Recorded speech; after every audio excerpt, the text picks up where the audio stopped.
So I'm gonna take off my shifter lever right here, and I want to compare this to the trail shifter lever. I think the trail shifter lever is actually might be a little bit roomier, just the clearance. So for the folks that have big feet and your Super Cub, you know, your lever ends here or hitting your shoes, this might work. Let's see. Let's look at this on this side. Let's see what we have there. Back this thing up a little bit. Get a better framing in there. Let's bring this up. Okay. So I can't take this off because the foot peg mount is actually preventing this from coming off. So I actually have to remove the foot peg mount. So I'm just gonna kind of overlay this right here. Okay, never mind. It's about the same. Side to side, you know, distance is the same.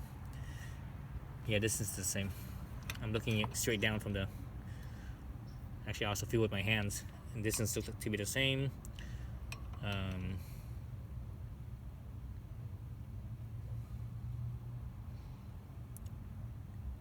The Super Cub actually might have more clearance than the trail. If you use the Super Cub shifter, it actually might give you more clearance than the trail shifter. You know, looking from the top. Let's actually let me give you that view as well. So I'm gonna line these two up. So these two right here are the same, right? And in the middle right here is actually all the same as well. Obviously the angle here is not the same, but you know, make whatever fits. But more importantly, let's look at this point of view. See that? So once you move the Super Cub one in where the trail one is, I think you might have more clearance. For example, like right here, look at this. Look how much clearance you know right now, because this thing's out. It really has the same amount of clearance back here. So if it actually moves in more, you know, once this moves in where it mounts in properly, you probably have more clearance right here if you guys are hitting your feet here. Well, this one does have a little angle right here, so it gives you a little bit more clearance while this one doesn't. So be mindful of that. This side is not much of a difference. Once it moves in, it should be pretty much the same. So yeah, that's interesting. It's interesting to know.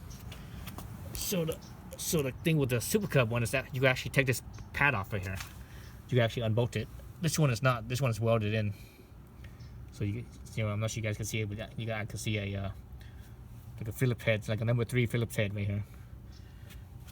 Actually, it's not really a Phillips head; it's a Japanese standard. See that? Let's get a little closer. Oops, closer and. But there you go. So this one you can actually replace this one, but this one you can't because this one's welded on there. So that's just a thought right there. So if you guys blend your shifter or something like that, you know, potentially this one could have more space. The Super Cub has more space right here at this right here. So if your shoe is hitting right here, the Super Cub one would definitely have more clearance. But the Super Cub up here, the corner up right here, oops, the corner up right here actually has less clearance than. So because this one is kind of cut diagonally. See that diagonal, right? Diagonalness, so that gives you clearance. This one doesn't. But this one does. If you mount the Super Cub one onto the trail, it does sit further in. So I think it has probably about the same amount of clearance there.